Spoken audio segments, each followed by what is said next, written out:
Hey Collective, and welcome back to Altruistic Channel. Today I'm going to try something a little bit new that was divinely handed to me from something higher. And it was an exercise that I thought would be very helpful in raising the vibration of humanity in a very simplistic exercise. And what it is I want everyone to take a minute to relax and kind of center their energy. And then I want you to close your eyes. And in that moment, when you find your peace, go ahead and think about the painting that most represents joy to you. A painting that can be from the Renaissance or anywhere throughout time that really holds value to your soul. And then I want you to pull that forward into the forefront of your mind. And as you do, let your eyes focus on the best parts of the painting. Slowly, I want you to put on a piece of music that best represents the mood that you see for that piece. Something that brings your vibration up in the tone. It can be an operatic. It can be anything that has to do with a higher vibrational pull. It can be romantic. It can be sad. It can be whatever you want. It's going to be your vision. And then I want you to close your eyes again when it starts playing. Now, merge the two together, bringing the painting to life with you in it, with the music playing in the background. Allow yourself to really take in the scenery of what you're being absorbed by. What is the smell? What are the flavors? What do you feel when you're in the canvas? It's something that's been created by someone else, but can you immerse yourself into that vibrational pull? Do you find the colors vibrant? Do you find the environment sorrowful? Do you find it joyful? Do you find it to bring the child in you out? Now take some time there and explore the surroundings, and allow your eyes and your imagination to become one, focusing your energy to the music now more than what you see. What does that do to your soul? How do you feel? Do you feel like a creator? Do you feel like an actor? Do you feel like you belong? Follow the rest of the song all the way through, and then slowly but surely, as the song begins to end, pull yourself back out of that painting, allowing the end of the score to be the moment that you open your eyes. Now take a minute and think about what that did to you. Did you feel good? Did you feel bad? What did it bring up in your mind? Was it a lot of joyful celebration, or was it sorrowful? Were there things that popped into your mind that came out of nowhere? And if so, write them down. What did you create for yourself in the immersive experience you just had? Did you find peace? Then close your eyes again, and only this time I want you to pull another piece, another painting from somewhere, something that represents something of faith, something that brings faith to you or that makes you faithful. It can be religious or it can be not religious. It can be whatever you want it to be. Now, as you pick the next song, I want you to play Amazing Grace or Hallelujah.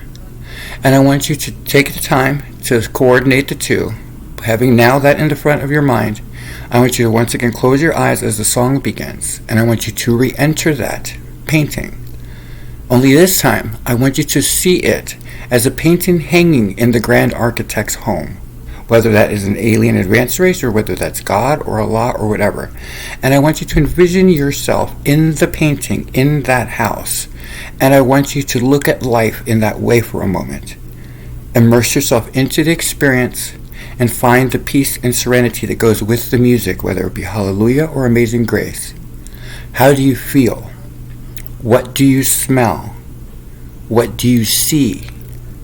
What part are you going to play in this painting that hangs in the grandest of highs high house? What is the role that you've been cast in that painting?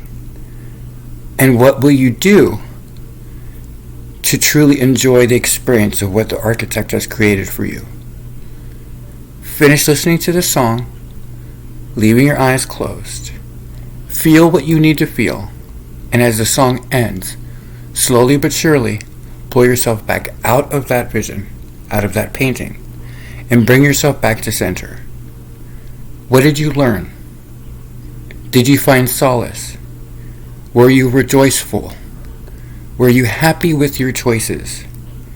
And then I want you to take a moment, a beat, and look at your own life as though it was a painting created by the grand architect, by God, by Allah. And I want you to ask yourself, what part have you been cast in? And have you been living up to your own expectations? Now think of it this way. To the grand architect, you are the star of its piece. You hang in his house, and he wants the best for you. What can you do to exemplify the beauty and the artistic flair that you yourself have just experienced in your own life? And then ask yourself, is there anything that now comes to mind that makes you feel better about your living situation, your life? Does it make you feel more focused upon? Does it make you feel more empowered? If so, what is it that comes to the forefront of your mind now that says to you, I want you to try this artistic expression? And then take a beat, consider it, and if it falls in alignment with what you've experienced in both simulations that we just went through, ask yourself, do I have any extra time right now to explore this wonderful gift that I'm in alignment with now that came from something higher? And then go to bed that night, having taken your notes and written things down, and then just allow yourself that center point energy again. And if you'd like, repeat the process as you fall asleep. The reason I wanted you to do this is because what it did for me when I first heard this a night ago was that it brought my vibration up so quickly that I immediately had one of the most fantastic dreams I've ever had in my life. And I want that for everyone. What it was that I was sitting on a beach on a blanket in my dream. And my husband was sitting next to me.